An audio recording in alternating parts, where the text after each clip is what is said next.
विशाल जी।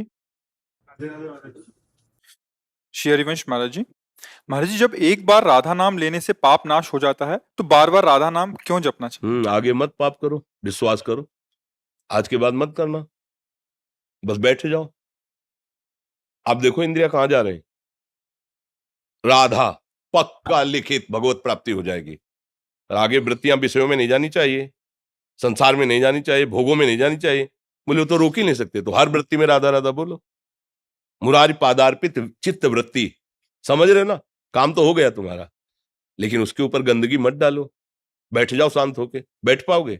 बोले नहीं। तो बोले फिर अनवरत करो, अनन्य चेता सततम, सतत स्मरण करो। अभ्यास योग युक्तेन चेतसा नान्यगामिना। ऐसा अभ्यास करो कि चित्त तुम्हारा कहीं जाए ना। तो कैसे करें? लगाओ नाम में, रूप में, लीला में, धाम में, गुरुजनों की वाणी में। समझ पा रहे हो हमारी बात? काम तो हो गया, पर शांत हो जाओ। तुम्हारा पुराना स्टॉक जितना खत्म, अब आगे उस गोदाम में को गंदा मत करो। बोले हो ही नहीं सकता, करेंगे। क्योंकि आप अभी देखो, छोड़ के देखो, एक भूत का मंत्र मिला शिष्य को, उसने सिद्ध कर लिया। भूत प्रकट हुआ, उन्होंने कहा काम बताओ। ये काम 2 मिनट में कर दिए। भूत ने कहा काम बताओ। बोले अब तो काम नहीं। बोले उठा के पटक देंगे, जान से मार देंगे। हमें सिद्ध किया, हमें हर समय काम में लगाए रखो। भागे गुरुजी के पास, गुरुजी समस्या हो गई, हम तो भूत इसलिए सिद्ध किया था कि हमारा काम कर दे। वो कह रहा काम बताओ। कितना बतावें? वो जल्दी से जल्दी कर लेता है। अब क्या करें? वो कह रहा काम नहीं बताओगे तो मार देंगे। तो बोले ठीक है, एक खंभा लकड़ी का ऐसे गाड़ दो और उसे कहो चढ़ो उतरो, और जब काम होगा तो उसे काम बता देंगे, यही काम है, चढ़ो उतरो। तुम्हें वो मार नहीं पाएगा। समझ रहे हो ना? ये मन है भूत, ये मार देगा। अगर इसे सही ढंग से नहीं लगाया ना तो तुम्हें मार देगा। क्या करे? नाम रूपी खंभा गाड़ दो, राधा राधा राधा राधा राधा राधा। अब और काम है तो लग गए माता पिता की सेवा में, गुरु की सेवा में, समाज की सेवा में, वो लगा रहेगा, मार नहीं पाएगा। और जहां फिर खाली हो, राधा राधा राधा राधा।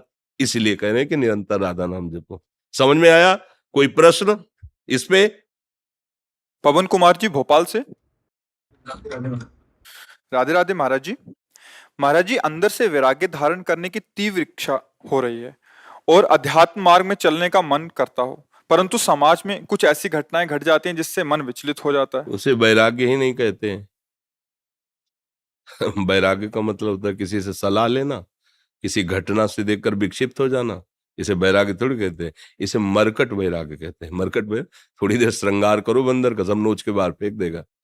इसे वैराग्य कहते हैं। वैराग्य का मतलब ये होता है कि घटना देखकर विक्षिप्त होना। अपने ऊपर घटना घटती है, ऐसा क्या कि घटना देखकर वैराग्य में फर्क पड़ जाए? वो घटना ही क्या है?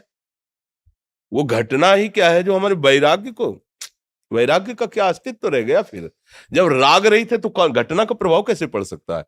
राग में ही तो घटना का प्रभाव पड़ता है। आप कह रहे हो वैराग्य बढ़ रहा है, और अध्यात्म तो कोई घटना ही नहीं। फिर अध्यात्म क्या? उमा काऊ में अनुभव पना, सत हरिभजन जगत सब सपना। सपने का कोई अस्तित्व, इन घटनाओं का कोई अस्तित्व है? उस अविनाशी आत्मा पर किसी शस्त्र का प्रहार, किसी अग्नि का, किसी मंत्र का कोई प्रहार काम नहीं करता। और वही मैं हूं। नैनम छिन्नन्ति शस्त्राणि नैनम दहति पावका न चैनम क्लेदयन्त्यापो न शोष्यति मारुता। कौन सी घटना मुझे परास्त कर सकती? मेरा शरीर नष्ट होगा, अभी नष्ट कर दे। उसका विधान अभी नष्ट कर दे, 100 वर्ष बाद नष्ट करे, मैंने पहले ही उसे नष्ट हुआ मान रखा हूं, क्योंकि मैं बैरागी हूं। अब घटना हमारा क्या बिगाड़ लेगी? कौन सी घटना बिगाड़ लेगी? अभी राग ही नष्ट नहीं हुआ बच्चा, इसलिए वैसी बात आ गई। समझ रहे ना हमारी बात? वैराग्य मतलब घटना। अरे अभी वैराग्य को समझा ही नहीं। ब्रह्मादिक के भोग सब विषम लागत ताई, नारायण ब्रज चंद की लगन लगी है जाए। विरह कमंडल कर लिए बैरागी दो नैन, मांगत दर्श मधुकरी छकत छके रहत दिन रैन। रूप छके घूमत रहे तन को तनिक न भान, नारायण दृग जल वह यह प्रेम पहचान। निरपेक्षम मुनिम शांतम निर्वैरम समदर्शनम अनुब्रजाम्यहम नित्यम पुए त्यंग रेणुवी। सरकार बोल रहे हैं, निरपेक्ष है, किसी की कोई परवाह नहीं। मुनिम मननशील, गुरु प्रदत्त मंत्र और नाम जप रहा है।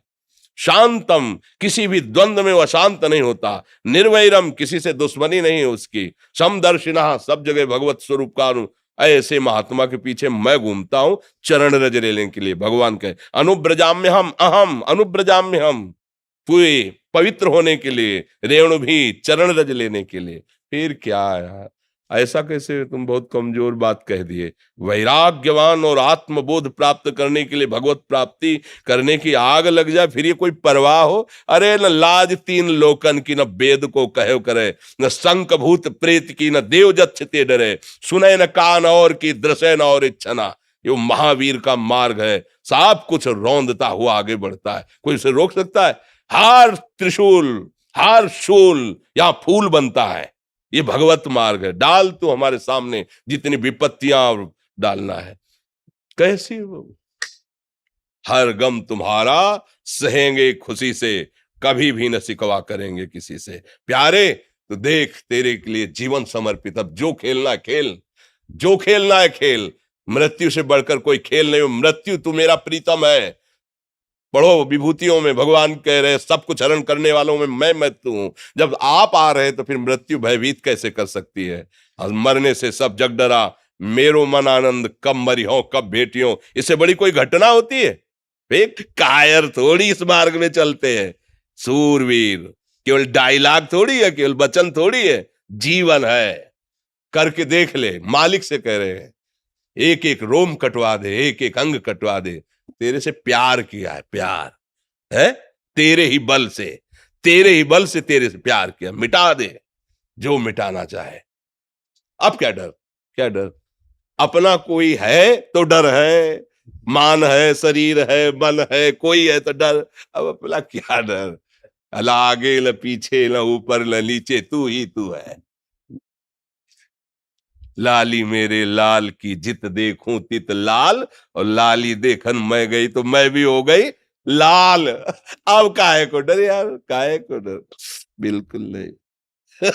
अरे अभी बच्चा समझे ले हो, कुछ समझो या ना समझो, सबसे हमारी समझ भली। ठाकुर नंद किशोर हमारे, ठाकुराइन ब्रसवान लली। अभी सब रंग आ जाएगा, मानो तो मान के चलो तो जान जाओगे, जान गए तो निहाल हो जाओगे। पहले नाम जप करो, कभी ऐसा कदम मत निकाल देना।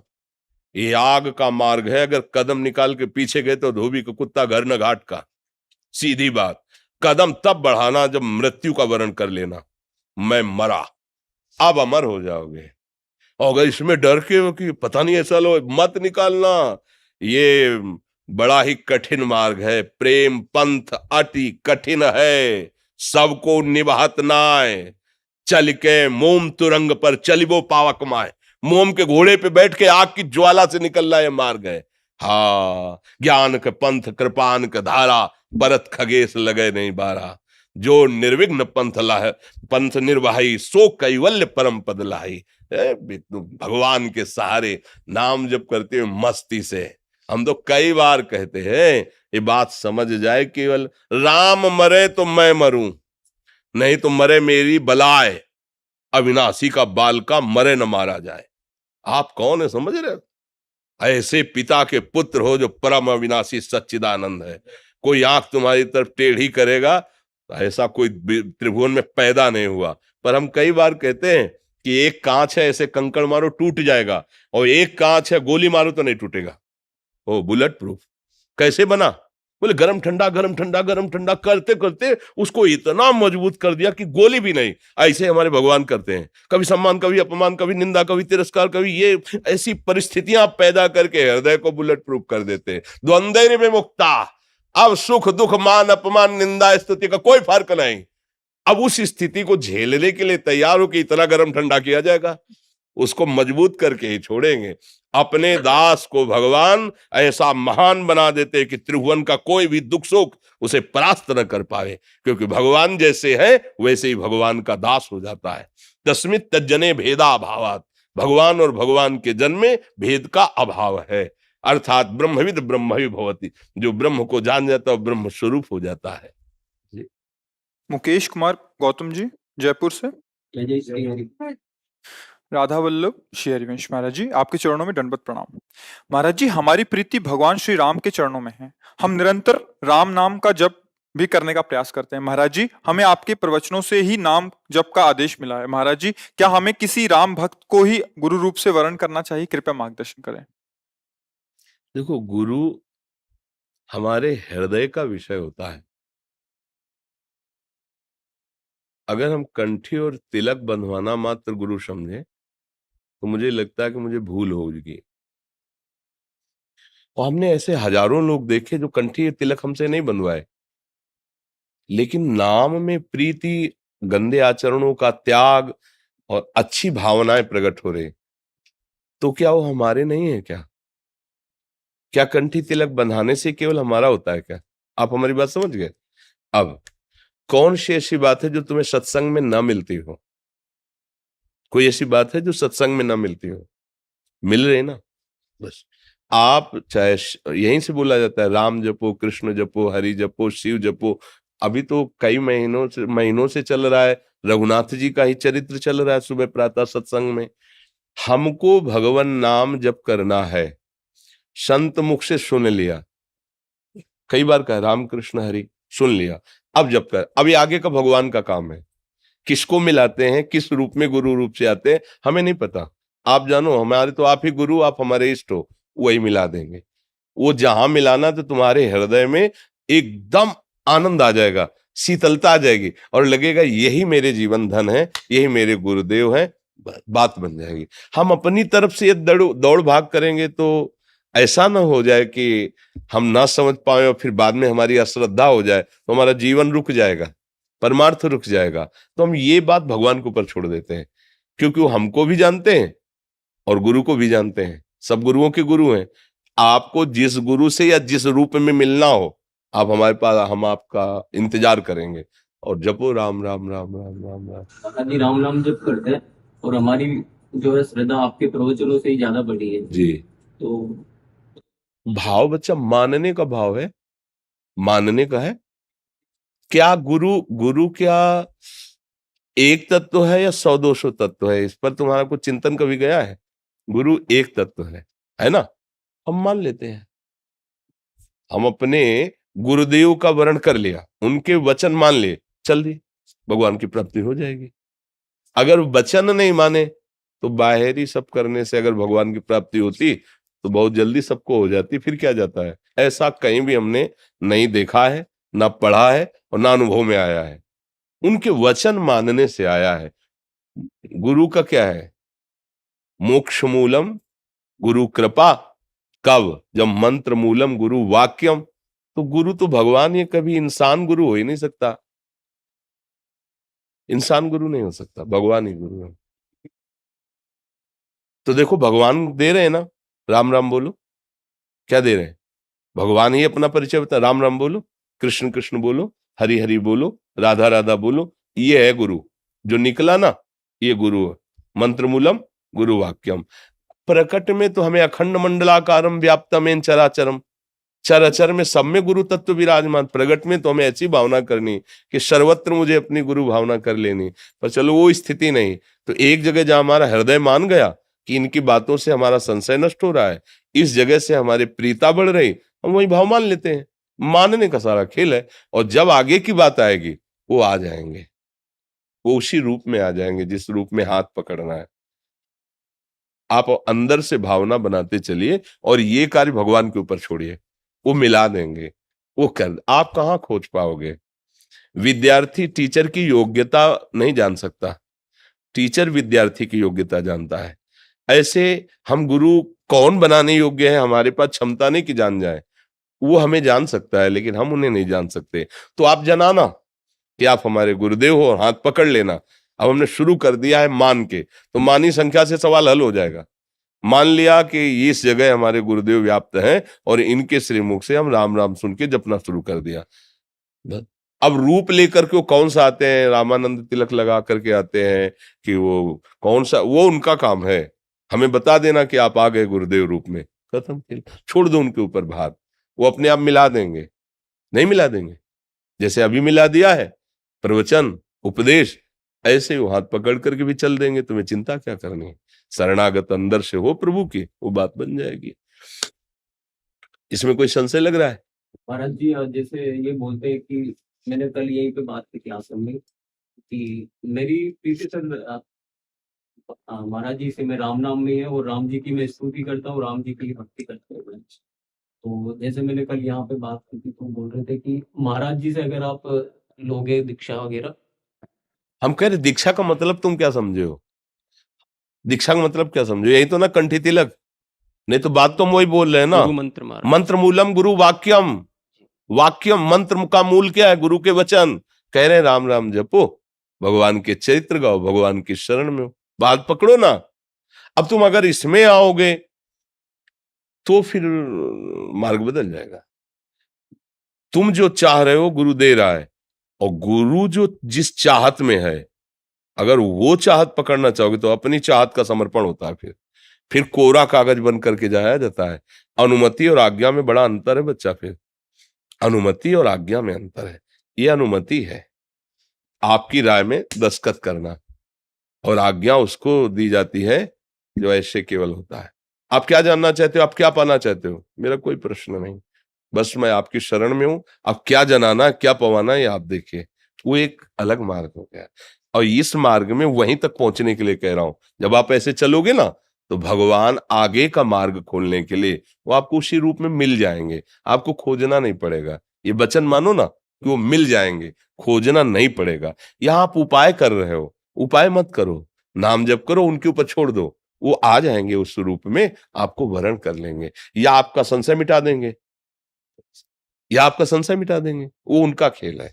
तुम खूब नाम जप करो, रामचरितमानस पढ़ो, भगवान के भक्तों का सम्मान करो, और प्रभु से याचना करो कि नाथ आप ही हमारे गुरुदेव हो। इष्ट और गुरु में भेद नहीं होता। भक्त भक्त भगवंत गुरु चतुर नाम बपवेग। अब जिस रूप से आपको आना हो, हमारे हृदय में निष्ठा पैदा कर दो।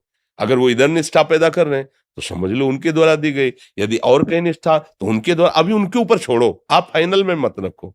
समझ गए? जी महाराज जी। तो आपका सत्संग सुनते हैं। थोड़ा सा इनका प्रश्न था, मैं पूछ नहीं पाया। कह रहे थे कि इनको पद का अभिमान ना हो, इसके लिए महाराज जी क्या? हाँ, देखो, अगर हम कोई साधना भी करते हैं, सूक्ष्मता से समझना, तो अहंकार ऐसी वस्तु होती है कि उसमें वो जाकर के अपने आप पुष्ट कर देता है। जैसे कि हम 10 वर्ष फलाहार रहे, तो दूसरों का अच्छा भोजन देखकर, खाते देखकर अन्नादि हमें गर्व होगा। मैं 10 वर्ष से फलाहार हूं, उनके प्रति लघुता आएगी। मतलब परमार्थ के साधन में भी अहंकार का भय रहता कि बढ़ ना जाए।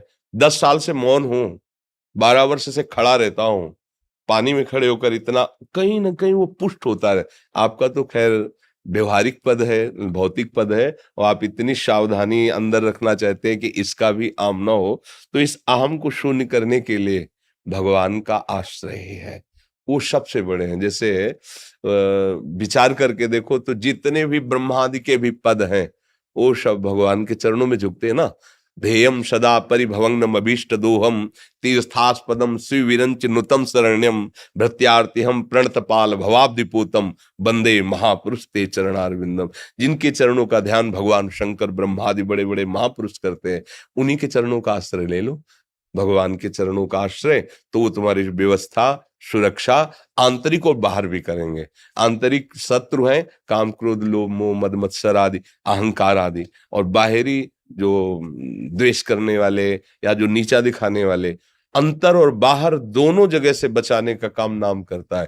गोस्वामी जी कह रहे हैं राम नाम मणिदीप धर जी है देहरी द्वार तुलसी भीतर बाहरो जो चाह। तो भगवान के शरण में होकर नाम जप करो, कभी कोई बाल बांका ना अंदर का शत्रु कर सकता है ना बाहर का कर सकता है। पर हमें बहुत अच्छा लगा कि आप इतने सावधान हैं आंतरिक के लिए। बाह्य के लिए तो भौतिकता का जब पद मिलता है तो कोनर अस जन्मा जगमा ही प्रभुता पाई जाय मदलाई। पर आप इतने सावधान हैं कि आप भौतिक पद पे होते हुए भी उस दुश्मन पर नजर रखे हैं जो अंदर बढ़ता है। ये कृपा का लक्षण। इसका मतलब आप पर भगवान की कृपा है, तो भगवद आश्रित होकर नाम जप कीजिए। हाँ, समाज की सेवा करो। भगवान ने कृपा की, चाहे अगर हम छोटे पद से अच्छी सेवा करते जाएंगे ना, तो भगवान, जैसे पिता 1000 रुपया दे, आप उसे सही प्रयोग कर दिए तो 1 लाख की सोच लेगा, और 1 लाख सही खर्चा कर लिए ना तो 1 करोड़ की व्यवस्था है। मेरा पिता अनंत वैभवशाली है, समझ रहे हो? और आपको सेवा दी, आप इसे अच्छी तरह निभाओ। कहीं कोई ऐसा गंदा आचरण न हो जिससे आप पर अंगुली उठे कभी। तो आपको आगे बढ़ा दिया जाएगा। वो चाहे ना तो मच्छर को भी ब्रह्मा बना दे, मसकहीं करें बिरंची अजय मशक्तेहीन। प्रभु का भरोसा रखो, माता पिता की सेवा में भगवत भाव रखो, ये आपके लिए भगवान के समान है। और जो पद मिला है, जितने लोग आपके सेवा क्षेत्र में आते हैं, एक मित्रवत व्यवहार करो, आत्मवत व्यवहार करो। जो दूसरों को कष्ट देने वाला व्यक्ति हो, उसको शासन में लेने की जितना अधिकार है उतनी व्यवस्था करो कि गरीब को, दुखी को, किसी ऐसे को ना सता पावे जिसके पास सहयोग, उसके पास आप खड़े हो जाओ कि इससे लड़ने का मतलब मेरे से लड़ना। तो देखोगे भगवान आपको ऐसे उठाते चले जाएंगे। नहीं, वो चाहे तो क्या नहीं कर सकते, वह उनके सहारे रहना और कभी डरना नहीं। जो धर्म पे चलता है उसका विनाश कोई नहीं कर सकता। थोड़ी देर के लिए विपत्ति आ सकती है पूर्व कर्मानुसार, जैसे महाराज युधिष्ठिर पांडवजन बन बन भटके ना, लेकिन चक्रवर्ती पद पर बैठा कौन? युधिष्ठिर ही तो बैठे, विनाश हो गया कौरवों का। इसलिए थोड़ा धैर्यवान बनना कि भजन करता हूँ, सबकी सेवा करता हूँ, फिर भी लोग हमारी अवहेलना करते हैं, निंदा करते हैं। हारना नहीं, वो आगे आपको बढ़ा देगा। चल अच्छे से। शेरविंश महर्षि, महर्षि आप कैबिनेट मिनिस्टर हैं अभी वर्तमान में, और आप उनके साथ के सहयोगी जो कुछ उत्तर प्रदेश मंत्रालय से हैं, कुछ जो कैबिनेट में बैठे हैं, और कुछ पुलिस विभाग के मंत्रालय। महाराज जी, आपके श्रीमुख से कुछ आशीर्वचन महाराज जी।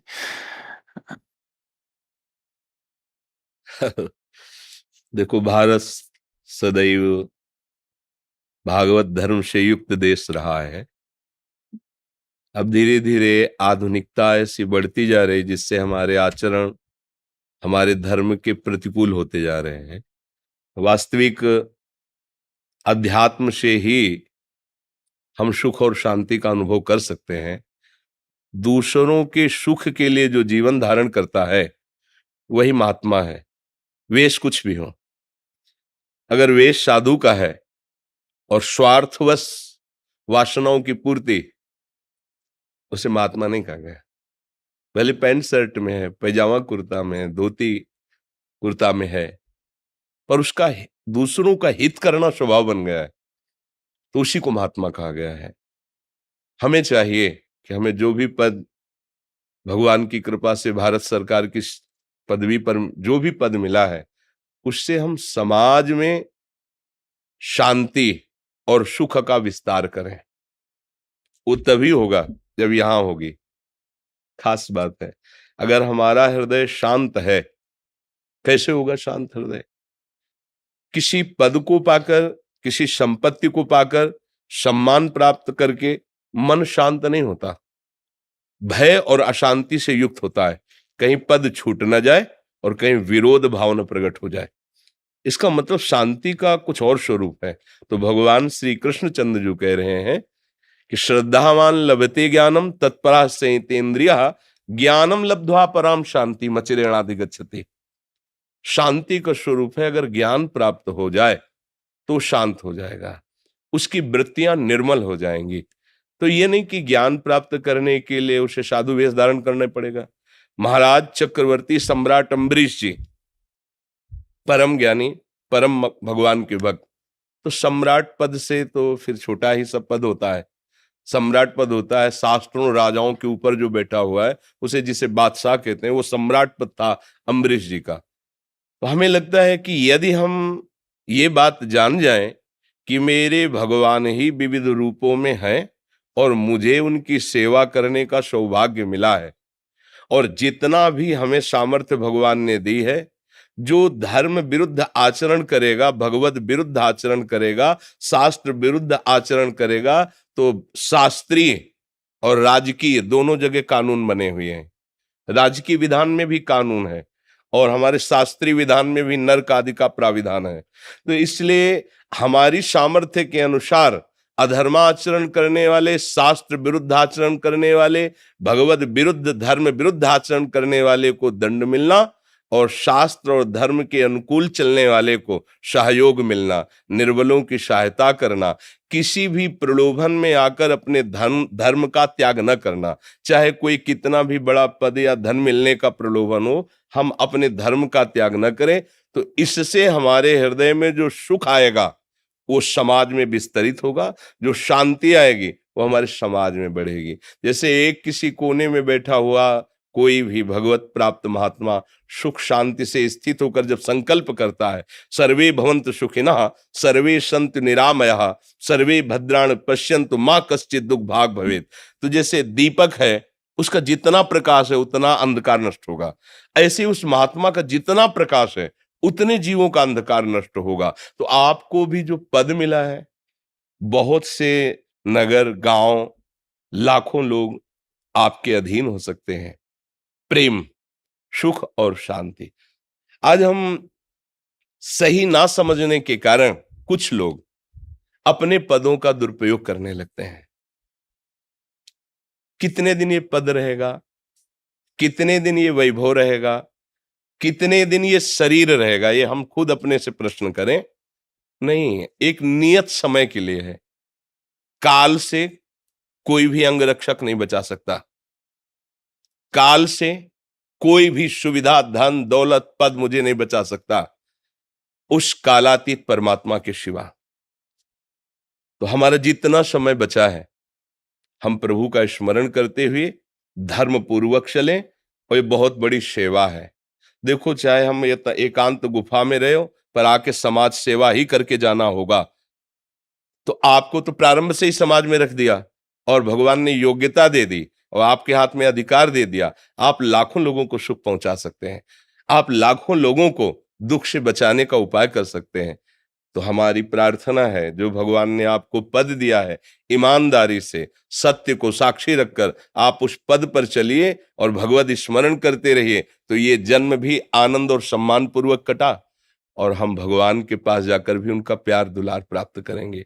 ये जगत का जितना भी स्वरूप है, ये प्रतिपल एक रस नहीं रह सकता, ये परिवर्तनशील है। आप देख रहे हैं, एक समय आपकी बाल्यावस्था थी, अनजाने में जान ही नहीं पाए, जवानी आ गई और जवानी कब गई पता ही नहीं चला और शरीर शिथिलता और बुढ़ापा की तरफ। तो आगे वाली भी की तो सोच लें, उस दशा का नाम है मृत्यु। जैसे बाल्यावस्था, यौवन अवस्था, जरावस्था, तो फिर मृत्यु अवस्था है। मृत्यु के बाद का हमारा परिणाम, ये हमारी खेती है जो हम कर रहे हैं, वो हमें भोगना हो। अवश्य में भोक्तव्यम कृतम कर्म शुभाशुभम। जो पदों में बैठ करके खूब मनमानी आचरण करते हैं, तो भगवान ने उन्हें उनके सुकृत के अनुसार सौभाग्य दिया कि समाज रूपी नारायण की सेवा कर लो, और अगर वो उससे चूक गए तो फिर ये दुर्लभ देह और ये बहुत ही माननीय पद ये हमारे किस काम में आए। इसलिए हमारी दैन्य भाव से प्रार्थना है, आप सब जो जिस पद में हो, सत्यता और ईमानदारी से भगवत प्रसन्नता के लिए करोगे तो है सांसारिक कार्य, पर इससे आपको भगवत प्रसन्नता प्राप्त हो जाएगी, भगवत प्राप्ति हो जाएगी। अम्बरीश जी को पता नहीं था कि मेरी रक्षा में सुदर्शन चक्र है। जब दुर्वासा जी अपने तपस्या के अभिमान में आकर के उनकी परीक्षा के लिए गए और कृत्या प्रकट की, मंत्र से मारण का प्रयोग किया, तो सुदर्शन चक्र जी प्रकट हो गए। जबकि एक वो महात्मा है जो लंगोटी वलकल की लगाकर केवल दूब का रस पीता है, और एक वो राजा जिसकी बहुत सी रानियां और बहुत सा वैभव है, पर वो भगवत सेवा परायण है। खास बात, अम्बरीश जी जगत को भगवान की सेवा मानकर राजपद पर बैठ, तो सुदर्शन चक्र उनकी रक्षा में है। काल भी उसे परास्त नहीं कर सकता जिस पर हरि का वरद हस्त है। मुझे चाहिए कि मेरा जीवन ये तो लाभमय हो ही, और मेरा मरण भी महोत्सव बन जाए। जैसे हमें अभी कहीं विदेश जाना हो और मुझे कोई ना परिचय हो और तुरंत मुझे देश से निकाला जाए, अब कैसा लगेगा? और अगर मुझे पास दे दिया गया है और वहां व्यवस्था कर दी गई, फिर देश से किया जाए तो कैसा लगेगा? दोनों बातों को देखो। ऐसे ही ये देश हमें कमाई के लिए मिला है क्या? सत्कर्म की कमाई करके, भजन की कमाई करके हम भगवत धाम पर अपना अधिकार प्राप्त करें, भगवान की नित्य सेवा में पहुंचे। आजकल जो बहुत मानसिकता बिगड़ रही है, बेविचार, मदिरापान, मांस खाना, इन किन प्रकार किसी भी हिंसा के द्वारा, अधर्माचरण के द्वारा सुख भोग करना और धन कमाना बहुत गलत है। परिणाम में इसका जो परिणाम आएगा वो आप संभाल नहीं सकते। कोई भी धर्म तुम्हारी रक्षा करेगा, भगवान नाम तुम्हें सुख प्रदान करेगा। और धर्म विहीन जो आचरण बढ़ रहे हैं, हमें लगता है आप जैसे पदाधिकारी जन अगर मिल करके इस पर थोड़ा सा प्रकाश डालें तो हमारे नव युवक, यही हमारे भारत देश की आगे चलकर वो पीढ़ी है जो हमारे देश को सुव्यवस्थित सुरक्षित रखेंगे, चाहे वो सेना में कहीं भी हो। अगर हमारा स्वभाव ठीक हो गया, आचरण ठीक हो गए, तो सब ठीक हो जाएगा। इसलिए हमारी प्रार्थना है, नाम जप कीजिए और सबको भगवत सेवा की भावना से सुख दीजिए। आपको जो पद मिला है वो जीवन सार्थक हो जाएगा। और हम चाहते भी हैं हृदय से कि आपका स्वागत करें, पर एक तो भिक्षुक हैं और दूसरी बात ये है कि जब कोई गरीब जन ऐसे आते हैं और देखते हैं कि बड़े जनों को दुपट्टा मिला, माला मिला, और वो जब रो के हमसे कह देते कि महाराज जी मुझे क्यों नहीं, तब मुझे लगता है एक स्थान तो ऐसा होना चाहिए जहां सबको बराबर प्यार मिलना चाहिए। आपको तो सब जगह सम्मान मिलता है क्योंकि वो है आपका अधिकार, लेकिन वो आदमी जो एक गरीब आदमी आ रहा है, वो जब बाहर खड़ा लाइन में देखता है कि ये लोग तो सब दुपट्टा और हमको 1 मिनट खड़े नहीं होना दे, देखा और निकाल दे, तो इसलिए एक दिन नियम ले लिया था कि हम किसी को कोई भी बाहरी स्वागत, हृदय से हम आपका स्वागत करते हैं और हमारे वचन ही आपके लिए, ये जो आप आए हैं ये हमारी लाडली जो से कृपा से आए हैं। श्री राधिका कृपा बिन सबके मनन अगम्य। जब हनुमान जी का दर्शन विभीषण जी कर रहे हैं, तब उन्होंने कहा प्रभु मैं समझ गया कि आज मेरे श्री राम की मेरे ऊपर कृपा है। जो प्रभु मोहि अनुग्रह कीन्हा तो तुम आई दरस हठ देना, अब मोहि भाव भरोस हनुमंता बिनु हरि कृपा मिले। तो हृदय का प्यार हम आपको समर्पित करते हैं। आप स्वस्थ रहकर और परम पवित्र बुद्धि के द्वारा हमारे देश की सेवा करें। बाहरी स्वागत हम तो भिक्षुक हैं कि आपको माला पहनाए या चुनरी डालें, ऐसा पहले सोचा था, हमारे मन में था कि अगर हमारे देश के पदाधिकारी जन धर्म का रहस्य समझेंगे तो लाखों को वो सुव्यवस्थित रखेंगे। पर जब उनकी बातें सुनी तो मुझे भी लगा कि इनका तो सब जगह सम्मान होगा, लेकिन उसका तो उसके लिए हमको इस स्थल पे एक श्रेणी रखनी पड़ेगी। एक श्रेणी में जैसे हम आपसे हाथ जोड़कर बात करते हैं, ऐसे उनसे भी बात करते हैं। जैसे हम आपको कोई माला चुनरी नहीं, ऐसे उनको भी कोई माला चुनरी नहीं, तो एक समान भाव हो गया। तो संत के दरबार में समान भाव ही, समता ही, यही सबसे बड़ा भगवान का आशीर्वाद होता है, जिससे किसी को दुख नहीं पहुंचेगा। इसलिए हम प्रगट में आपको चुनरी और माला नहीं पहना पा रहे।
जैसे कोई कहता है ना कि हमारा जन्मदिन है, तो संसारिक जन्म नहीं कहते हैप्पी बर्थडे, ऐसे हैप्पी हो जाओगे, हैप्पी ऐसे हो जाओ जब तक तुम्हारे पास नाम रूपी धन नहीं है, अच्छे कर्म नहीं है, बुजुर्गों की सेवा नहीं है, तो तुम हैप्पी कैसे रह सकते हो? कहने से हो जाएगा? बोले हैप्पी बर्थडे तो ऐसे हो जाएगा हैप्पी? ऐसे कहने से हो तो हम सब मिलकर बोले भारत पूरा हैप्पी हो जाए, विश्व ब्रह्मांड हैप्पी, ऐसे प्रसन्न, हैप्पी माने प्रसन्न होता है, क्यों होता है? तो प्रसन्न कब हो गए? प्रसादे सर्व दुखानाम हानिरस्योपजायते, जब भगवान की कृपा का अनुभव करोगे, दूसरों की सेवा करोगे, तब आप नाम जप करो सब, तभी जीवन सार्थक है। हमारी प्रार्थना है, भूल गए हो अपने प्रीतम को, वास्तविक प्यारे को भूल गए हो, इसीलिए सब परेशान हो। भूल मिटाना है, ऐसा कोई ना समझे कि हम धन के बल से, पद के बल से जो चाहे वो करें और हम सुखी हो जाएं, ऐसी भूल नहीं। यही भूल मिटानी है, और वो भूल मिटती भगवान की शरण में। भगवान की शरण का भाव आता है संतों के पास जाने में। तो भगवान की कृपा से जैसे आप लोग आए हो, तो नाम जप करो। जितना आप नाम जप करोगे तो उतने आप आनंदित रहोगे। और अपने बुजुर्गों की सेवा करें, जो अपने माता पिता बुजुर्ग हैं।